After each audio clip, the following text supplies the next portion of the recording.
Okay, so this is a genius.com approach to Jane Weir's Poppies, and again, you can navigate the site however you wish. The bits that are highlighted in grey will be things that people have already commented on or annotated for you. You've also got the context at the beginning, so we have this idea that the poem is set in the present day, but actually it's quite deliberately open to which war the woman might have lost her child in.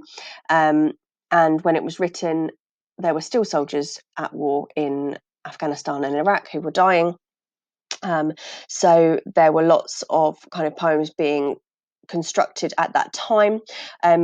Weir hadn't had children gone to war, but there are implications of the last goodbye and people left behind when somebody does decide to join the armed forces.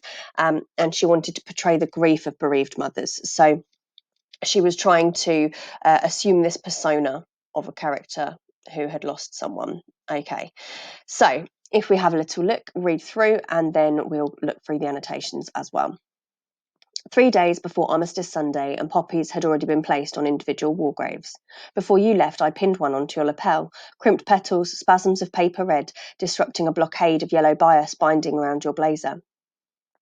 Sellotape bandaged round my hand, I rounded up as many white cat hairs as I could, smoothed down your shirt's upturned collar, steeled the softening of my face. I wanted to graze my nose across the tip of your nose, play at being Eskimos like we did when you were little. I resisted the impulse to run my fingers through the gelled black thorns of your hair. I'm just going to pause there. All the way through this first two stanzas, you have a couple of different semantic fields. So a semantic field is when you have words that are linked by topic or theme. And throughout here, we've got two different semantic fields created. One of war and violence, this idea of the disruption of a blockade, of the war graves, the spasms of paper red, but that's got images of war and battle and violence. These ideas of being bandaged, having to steel the softening of your face, all of those sorts of things that link to this military or battle linked semantic field. But also we have a secondary one, which is one of fabric, of haberdashery, of sewing and that sort of thing. If we think about yellow bias binding, that is a piped kind of edge around a jacket. The ideas of a lapel, crimping things, trying to smooth down the shirt's collar, all of these ideas linked to a much more domestic and a perhaps more maternal idea of preparations for things. So we've got this contrast. If we have a look through some of the annotations, Armistice just means Remembrance Day, so it's the 11th of November. We have Remembrance Sunday on the Sunday that is around that date, but Armistice Day is always the 11th. That is the day we commemorate, it's the anniversary. And so people place the poppies there as a symbol of respect for those that they've lost. This idea of before is almost linking to after. So we have these kinds of setups in the early opening of this poem, and then they are reflected later. So we have like a before and after, a progression of time that is seen. The idea around the blazer is the formal uniform that is worn.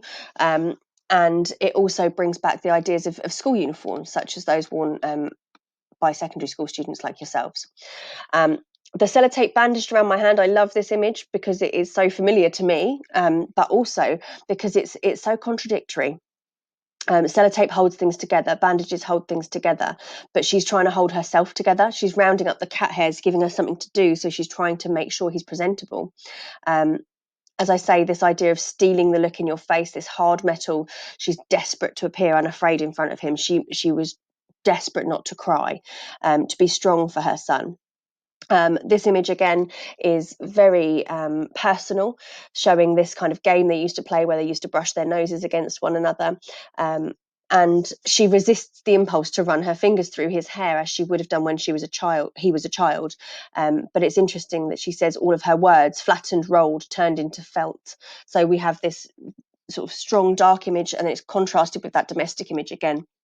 This image of her as a seamstress, as somebody who creates things from fabric, and we've got this idea of felt, almost that she's ironing out the creases and then sending him off on his way.